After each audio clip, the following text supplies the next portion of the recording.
କୁହାଯାଏ ମଣିଷ ଧିଏରେ ଯେପରି ଆତ୍ମା ଅଛି, ପଶୁପକ୍ଷୀ ଓ ବୃକ୍ଷରେ ମଧ୍ୟ ସେହିପରି ଆତ୍ମା ଥାଏ। ମଣିଷର ଆତ୍ମା ଯେପରି ତାର ଇଚ୍ଛା ପୂର୍ଣ୍ଣ ନ ହୋଇଥିବା ସ୍ଥିତିରେ ମୃତ୍ୟୁବରଣ କରିଥାଏ, ତାର ଆତ୍ମା ଯେପରି ଉପସ୍ଥିତ ଆସି ଜାହିର କରିଥାଏ, ପଶୁପକ୍ଷୀମାନଙ୍କର ମଧ୍ୟ ଅକାଳ ବିୟୋଗ ହେଲେ ସେମାନଙ୍କର ଆତ୍ମା ବି ସେମିତି ଅତୃପ୍ତ ହୋଇ ଘୁରି ବୁଲୁଥାଏ। ଖାଲି ସେତିକି ନୁହେଁ, ବୃକ୍ଷର ଆତ୍ମା ବି ତାର ଉପସ୍ଥିତ ଜାହିର କରିଥାଏ। ଏ ଘଟଣା ମୋ ଅଜାଙ୍କ ସହିତ ଘଟିଛି। ଏହା ସମ୍ପୂର୍ଣ୍ଣ କ୍ରମେ ସତ। ଗଲା ମହାମାରୀ ସମୟରେ ମୁଁ ମାମୁଁ ଘରକୁ ଯାଇଥିଲି। ଅଜାଙ୍କଠୁ ଏ ବିଷୟରେ ମୁଁ ସବୁ କିଛି ଜାଣିଲି। କିପରି ତାଙ୍କର ଚାକିରି ଜୀବନରେ ଗୋଟେ ଦୁର୍ଘଟଣା ଘଟିଥିଲା। ଦୁର୍ଘଟଣା ନୁହେଁ, ଭୟାନକ ଦୁର୍ଘଟଣା।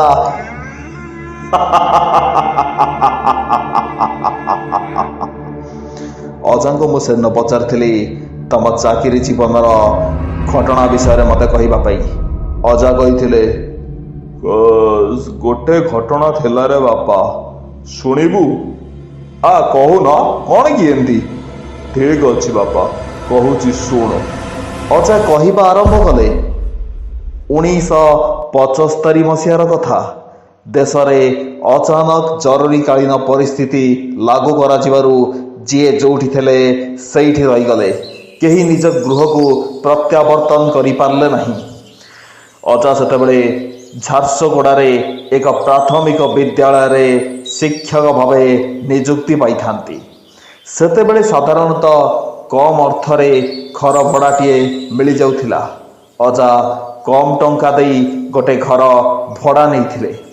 ଅଜାଙ୍କର ଏକ ଅଭ୍ୟାସ, ନିତ୍ୟ ସଞ୍ଜବେଳେ ଘରକୁ ଫେରିଲା ମାତ୍ରେ ସେ କୌଣସି ନା କୌଣସି ପ୍ରାବନ୍ଧିକଙ୍କର ଏକ ବହିଟିଏ ଧରି ପଢ଼ନ୍ତି। ସେଦିନ ଅଜା ଚିତ୍ତରଞ୍ଜନ ଦାସଙ୍କ ଲିଖିତ ତରଙ୍ଗ ତଡ଼ିତ ବହିକୁ ପାଠ କରୁଥିଲେ ବସିକି। କିପରି ଗୋଟେ ମଣିଷ ଗୋଟିଏ ଅଞ୍ଚଳରେ ସୀମିତ ରହିଯାଏ, କିପରି ଅନ୍ୟ ଭାଷା, ଅନ୍ୟ ପରିବେଶ, ଅନ୍ୟ ଖାଦ୍ୟ ସହିତ ଖାପ ଖୁଆଇ ଚଳିପାରେ ନାହିଁ, ଏହି ବିଷୟରେ ଚିତ୍ତରଞ୍ଜନ ଦାସ କିପରି ଲେଖିଛନ୍ତି ତାକୁ ସିଏ ବସି ବହି ପଢ଼ି ଚାଲିଥିଲେ। ଏହି ସମୟରେ ଅଜା ଟିକେ ଘୁମେଇ ପଡ଼ିଥିଲେ। ଅଚାନକ ତାଙ୍କୁ କିଛି ଗୋଟେ ଲାଗିଲା ପରି ମନେ ହେଲା। ଏହି ସମୟରେ ଅଜା ଦେଖିଲେ କିଏ ଯେପରି ତାଙ୍କ ଆଖି ଆଗରେ ଗଲା। ଅଜା, ମୁଁ ତ ଏଠି ଏକା ବସିଛି, ଏମିତି ଛାଇଟେ ଗଲା କ'ଣ? ଅଜା ଭାବିଲେ, ମୁଁ ତ ସେପରି ଭାଙ୍ଗ କି ଗଞ୍ଜେଇ କିଛି ଖାଇନି। ଯାହା ଦେଖିଲି ତା ସତ୍ୟ ନା ତା ମୋ ମନର ଭ୍ରମ? ଅଜା ଏଥର ଟିକେ ରିଲାକ୍ସ ହେଇଯାଇ ପୁଣି ବହି ପଢ଼ିବା ଆରମ୍ଭ କଲେ। ଏହି ସମୟରେ ଅଜାଙ୍କୁ ଲାଗିଲା ଯେପରି କେହି ତାଙ୍କ ଗୋଡ଼ ଟାଣିଦେଲା। ଅଜା ଧଇଁସ ହେଇଗଲେ। ତାପରେ ଅଜା ତଳେ ବସି ପଡ଼ି ପାଣି ଡେକ୍ଚିରୁ ଘୋଡ଼ଣୀଟି କାଢ଼ିଦେଇ ଡେକ୍ଚି ଭିତରେ ଥିଲା ଗୋଟେ ମଲା ସାପ ଛୁଆ। ଅଜା ପୁରା ଆଶ୍ଚର୍ଯ୍ୟ ହେଇଯାଉଥିଲେ। କ'ଣ ଏସବୁ ସେ ଦେଖୁଛନ୍ତି? ଏ ଡେକ୍ଚି ଭିତରକୁ ଏ ମଲା ଛୁଆ ସାପ ଆସିଲା କିପରି? ହେ ଭଗବାନ, ହେ ଭଗବାନ, ଇଏ ସବୁ ମୋ ସହିତ କ'ଣ ଘଟି ଯାଉଛି? ଅଜାଙ୍କ ମୁଣ୍ଡ ପୁରା ଗୋଳମାଳ ହେଇଯାଉଥିଲା। ଅଜା ସେମିତି ଚୌକିରେ ବସିଥାନ୍ତି। ଏହି ସମୟରେ ଘଟିଲା ଏକ ଭୟାନକ ଦୃଶ୍ୟ। କି ବିଚିତ୍ର ଦୃଶ୍ୟ ସେ! ଅଜାଙ୍କ ଘର ଭିତରୁ ବାହାରି ଯାଇଥିଲା ଆଲୁଅଟିଏ। ଆଲୁଅଟି ସିଧାସଳଖ ଯାଇଥିଲା ମଶାଣି ଆଡ଼କୁ, ଯୋଉଠି କିଛି ଦିନ ତଳେ ଗୋଟେ ଜୁଇ ଜଳିଛି। ଏହି ସମୟରେ ଅଜାଙ୍କୁ ଘର ଭିତରୁ କିଛି ଗୋଟେ ଶବ୍ଦ ହେଲା ପରି ଶୁଭାଗଲା।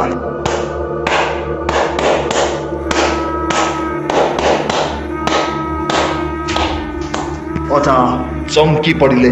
ଧାଇଁ ସଇଁ ହେଇ ସେ ଭିତରକୁ ଗଲେ।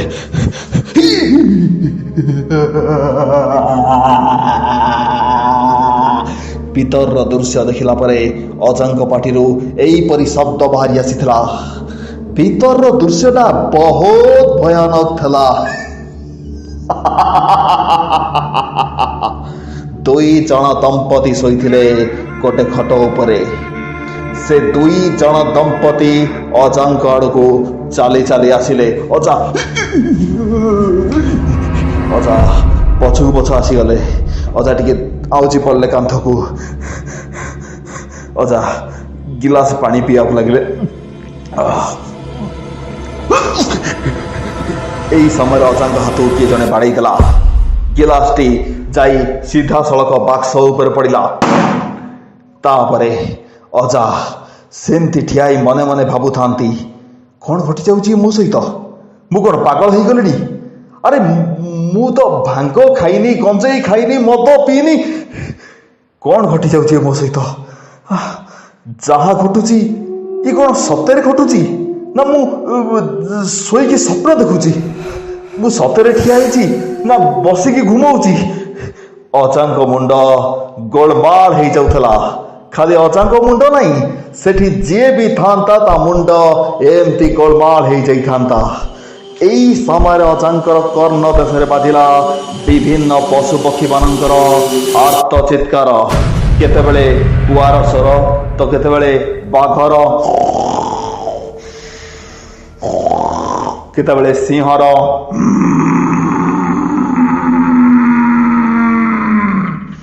ବିକଟାଳ ପରିବେଶ ଆହୁରି ହେଇଗଲା। ପଶୁପକ୍ଷୀ ମାନଙ୍କର ଚିତ୍କାରରେ ସେ ଜଙ୍ଗଲର ପରିବେଶ ଅତ୍ୟଧିକ ଭୟାନକ ହେଇଗଲା। ଏହି ସମୟରେ ଗଛ ଗୁଡ଼ିକ ଖୁବ୍ ଜୋରେ ହଳିବାକୁ ଲାଗିଲେ। ଅଜା ସେମିତି ଥରୁଥାନ୍ତି। କୋଇଲିର ସ୍ୱର ବାଜିଥିଲା ଅଜାଙ୍କର କର୍ଣ୍ଣ ଦେଶରେ।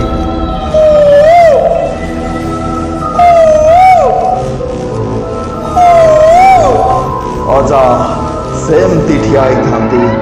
ଏହି ସମୟରେ ବୁଲା କୁକୁରଟି ଅଜାଙ୍କ ପାଖ ଦେଇ ଚାଲିଗଲା। ଅଜା ଚମକି ପଡ଼ିଲେ। ବୁଲା କୁକୁରଟି ଦୂରକୁ ଯାଇ ବୋବେଇବା ଆରମ୍ଭ କଲା।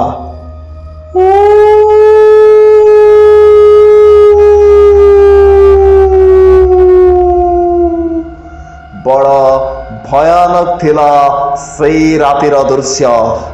ତାପରେ ଅଜାଙ୍କୁ ଲାଗିଲା ଯେପରି କେହି ଦୁଇ ଜଣ ଆସୁଛନ୍ତି। ଆଉ ଜଣେ ଯେପରି କିଏ କହୁଛି, ଏବଂ ଆଇଜି ଆ ସମଲେଇ ମନ୍ଦିର ନେ ଜିମା ଆ। ଅଜା ପଛକୁ ଚାହିଁ ଦେଖନ୍ତ,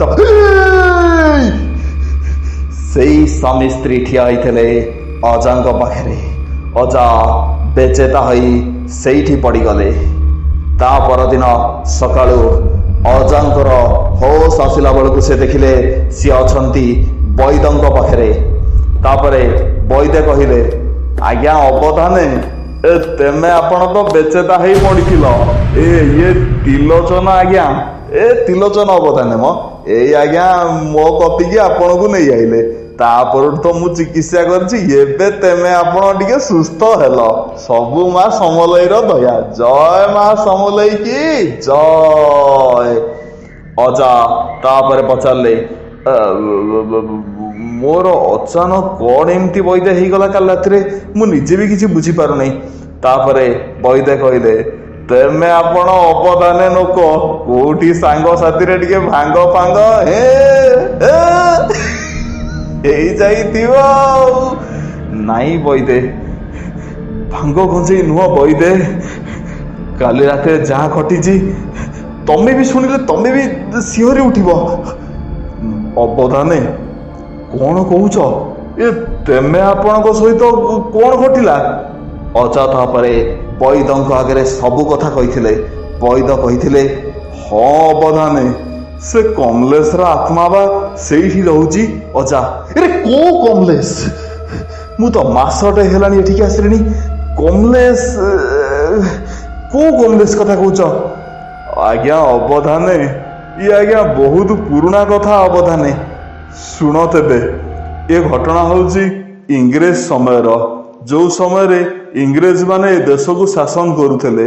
ଏ ଜାଗାରେ କମଲେଶ ସାହୁ ଓ ତାର ସ୍ତ୍ରୀ ମିନତୀ ସାହୁ ଦୁଇ ଜଣ ଯାକ ରହୁଥିଲେ।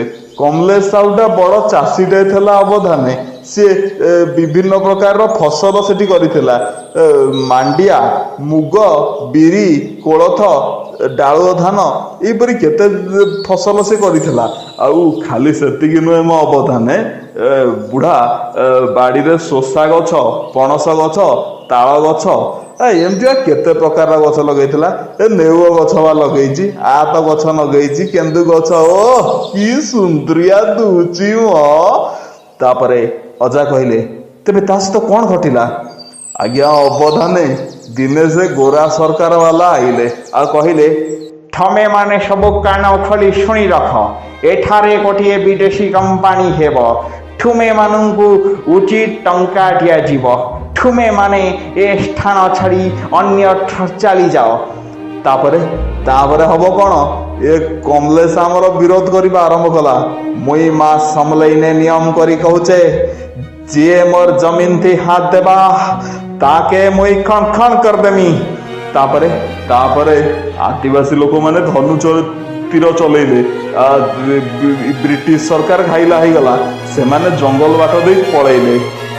ତାପରେ କମଲେଶ ତାର ସ୍ତ୍ରୀ କି ବୁଝେଇଲା, ତୁଇ କାଏ ଲାଗି ମନ ଦୁଃଖ କରୁଛୁ? ଇ ବରଷ ନେଇ ହେଲା ନାଇଁ, ଆର ବରଷ ଭଗବାନ ଦୟା କଲେ ଛୁଆ ଛୁଇଁ ସିଓର ହେବା। ତାପରେ କ'ଣ ହବ? ଫିରିଙ୍ଗି ସରକାର ଆସିଲା, ଗୁଳି ଚଲେଇ ସବୁ ଆଦିବାସୀ ମାନଙ୍କୁ ମାରିଦେଲା। ଗଛ ଗୁଡାକ ବି ଆଜ୍ଞା କାଟି ପକେଇଲା। କେତେ ନିରୀହ ପଶୁ ପକ୍ଷୀ ଆଜ୍ଞା ମରିଗଲେ।